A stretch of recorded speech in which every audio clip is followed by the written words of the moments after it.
बात नहीं, दशमलव संख्या को प्रतिशत में बदले, प्रतिशत में बदले, ठीक है। दशमलव संख्या को प्रतिशत में बदले। जैसे दशमलव दिया है 3.25, 3.25, इसको प्रतिशत में बदलना है। किस में बदलना है? प्रतिशत में। प्रतिशत में बदलने के लिए कितने से गुना? 100 से। अब इस दशमलव को जब हटाएंगे, इस दशमलव को हटाएंगे तो बटा में कितना आ जाएगा? 100। दशमलव के बाद 2 अंक है, दशमलव के बाद 2 अंक है, इसलिए 1 पर 2 शून्य आएगा, 1 पर 2 शून्य आएगा। 3 अंक होता है तो 3 जीरो आता है, जी। 4 अंक होता तो 4 zero, 1 zero 1 zero, 1 zero 1 zero, cut गया जी। तो बचे यहाँ पे कितना? 325 प्रतिशत। इसी तरीका से अगर होता है 4.5, 5, इसको प्रतिशत में बदलना है तो गुना 100, 100, यहाँ हटा दो बटा 10, 1 जीरो 1 जीरो, 45 गुने 10 कितना आ जाएगा? 450 प्रतिशत। ये दशमलव संख्या को प्रतिशत में बदले। इस तरह से और भी क्वेश्चन पूछेगा।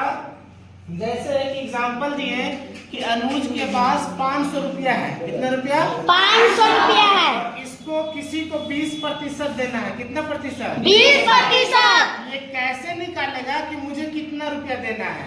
तो हम लोग इस तरीके से निकालेंगे। जैसे 500 का 20%, 500 का 20%। कभी कभी आप लोग एग्जाम देते हो तो 600 मार्क्स आया, 600 मार्क्स का एग्जाम दिया तो बोलते हो ना कि 75% मार्क्स आया जी।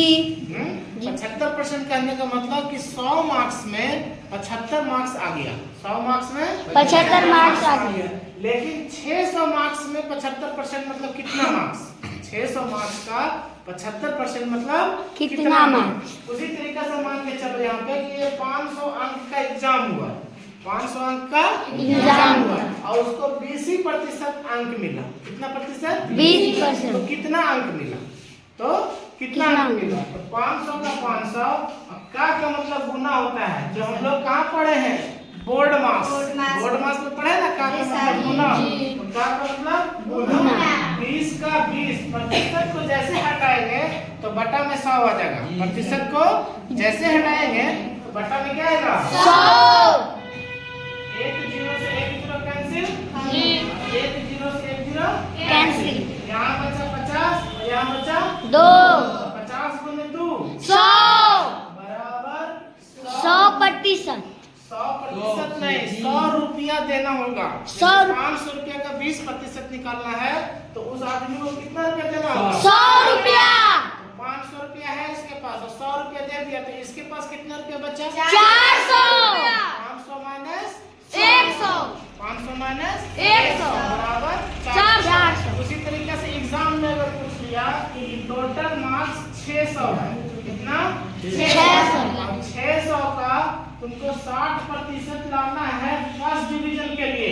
प्रथम श्रेणी से उतरने के होने के लिए कितना प्रतिशत मार्क्स लाना है? 60%। आपका जो बिहार बोर्ड का एग्जाम होता है मैथ 10th का, उसमें 600 अंक का एग्जाम होगा। कितने अंक का? 600।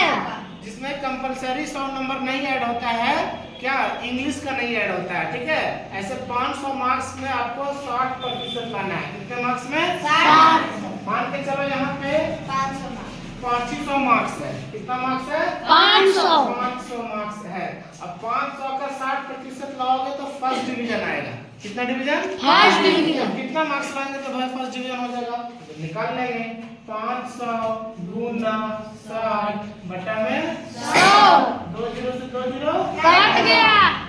60 गुने 5 कितना? 350। 300 6 25 जी। 300 जब मार्क्स लेकर आओगे तो आप प्रथम श्रेणी से उत्तीर्ण हो जाओगे। अब 300 मार्क्स से कम होगा तो आप सेकंड डिवीजन आओगे, लगभग 200 कुछ मार्क्स तक, ठीक है। अब 200 कुछ मार्क्स से नीचे जाओगे तो थर्ड डिवीजन हो जाओगे। तो 300 मार्क्स लाना है जी। मेहनत करोगे? जी।